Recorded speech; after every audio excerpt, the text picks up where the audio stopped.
military liaison between the Pentagon and NASA. I'm here as a anonymous whistleblower to tell everyone that what happened on April the 8th was not an eclipse. What happened on April the 8th was called Project Pegasus.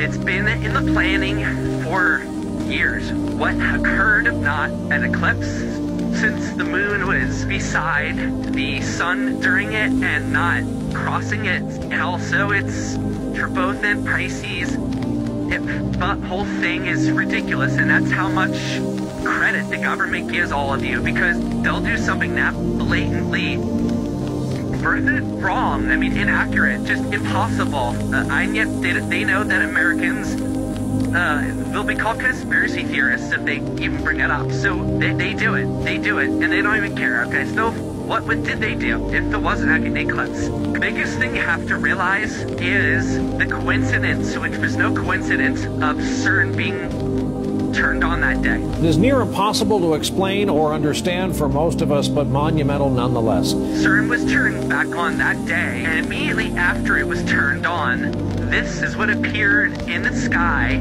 above CERN in Switzerland on the 8th. A literal portal was created above CERN, and this was actually predicted, which is one reason why it was filmed by many people who were in the know.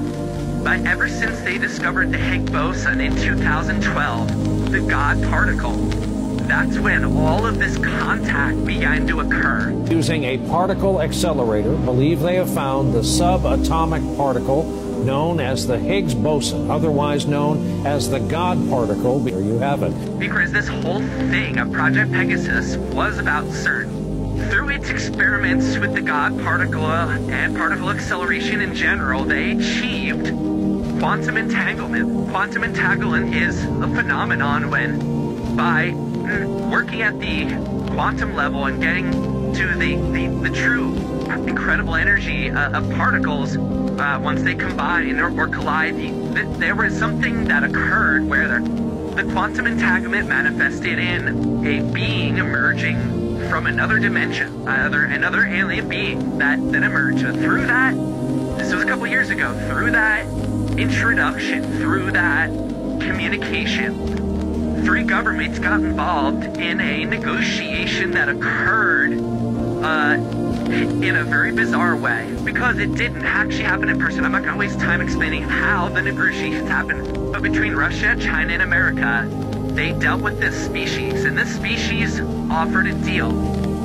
And the deal was that we would be given something if they were allowed to come here to Earth and basically set up a secret base. What did we get, and what's their secret base about? Okay, I'll just quickly tell you. What we got was AI.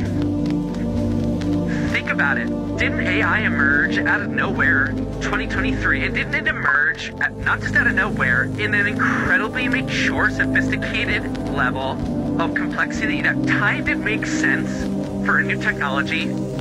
And even now, 1 year into it, a year and a half into it, whatever we're at, it's getting scary what it can do. I mean, it's indistinguishable from reality in some cases. Okay, so that's where we're at 2 years into AI, and that's because AI, like a lot of our technology, like the microchip and other things that we got from Roswell and the Greece, this is another technology from another higher level species. And let me just add this, for those who think that AI is about making funny pictures or interesting videos and stuff, sure, it can do that, and that is the consumer-facing end of this technology. But if you knew the intent of AI in terms of how it will impact your everyday life very soon, you might take a gun to your head and blow your brains out. It is that radical of a shift.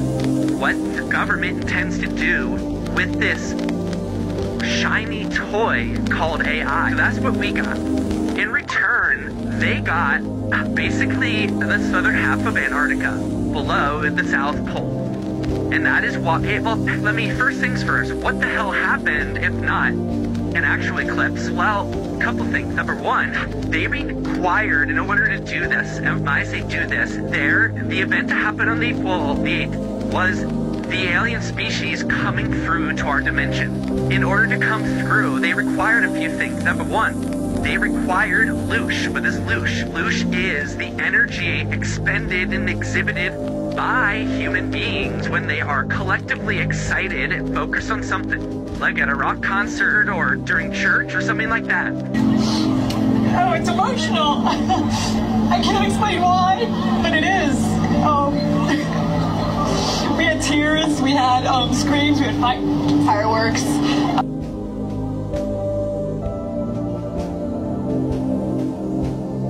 So by having so much of the planet looking up at a certain time of day and everybody giving their attention and their emotions to it, which, by the way, if you watch some videos, you had newscasters crying. It just took my breath away, the whole thing. That was a bit odd that they were crying, and the reason they were crying was because it was an incredibly emotional thing, because the aliens made it so. The aliens made it so because the energy created or received from the loosh, and again, I've defined what loosh is. Oh, wow.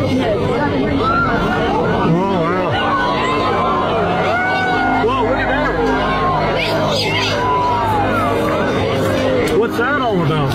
That loosh energy, coupled with the energy of the sun, allowed them at the time of the quote-unquote eclipse and for their mothership, which is what that circle was. It wasn't a moon. Their mothership came out of nowhere, entered into the area of the sun, stopped. Did you notice how it stopped for an inordinate amount of time in the center when it should have been continuing at the very slow crawl rate that the moon typically does? Well, it didn't. It stayed there for a bit of time. And that's insane, okay? That's another blatant giveaway. And again, the government thinks that no one's going to notice, or if they notice, they'll be branded a conspiracy theorist, and they don't care. So they just allowed it to happen. This ship basically connected with the sun at that moment and got an incredible amount of physical energy required for them to enter through the dimension. Coming in from another dimension takes an incredible amount of energy. The sun and our loosh did that. At that point, the ship went around the back of the sun. Did you notice that we didn't see anything depart? It just sort of disappeared into the sun. Well, it kind of did. It went around to the back, and it all actually docked there where it is at this moment that I speak. What happened next? Well, from that energy, from that loosh, from that focus, from that also that actual hydrogen-based nuclear energy it got from the sun, it was able to send a massive amount of ships and individuals of their race to the Earth into an area just north of the Antarctic base that they're going to take over. The waves, if you look at the waves stuff, the things that happen on the wave map during that time, okay? April 9th, 2024, the day after the solar eclipse, something terrifying lurked off the coast of Antarctica. Radar systems detected a monstrous wave anomaly, an area larger than Texas with 80-foot waves.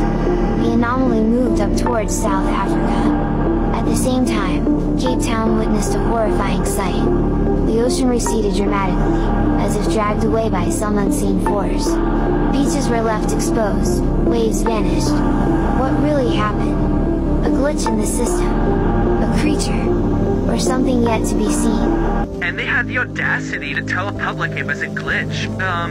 It wasn't a glitch because there is tons of video and evidence of people in South Africa running from mini tsunami level waves that were created by these ships becoming USOs, going underwater. And from doing that and establishing themselves there, they were able to then make their move to the southern part of Antarctica. They also took animals. We're going to talk to Jason about some of the changes that we've heard.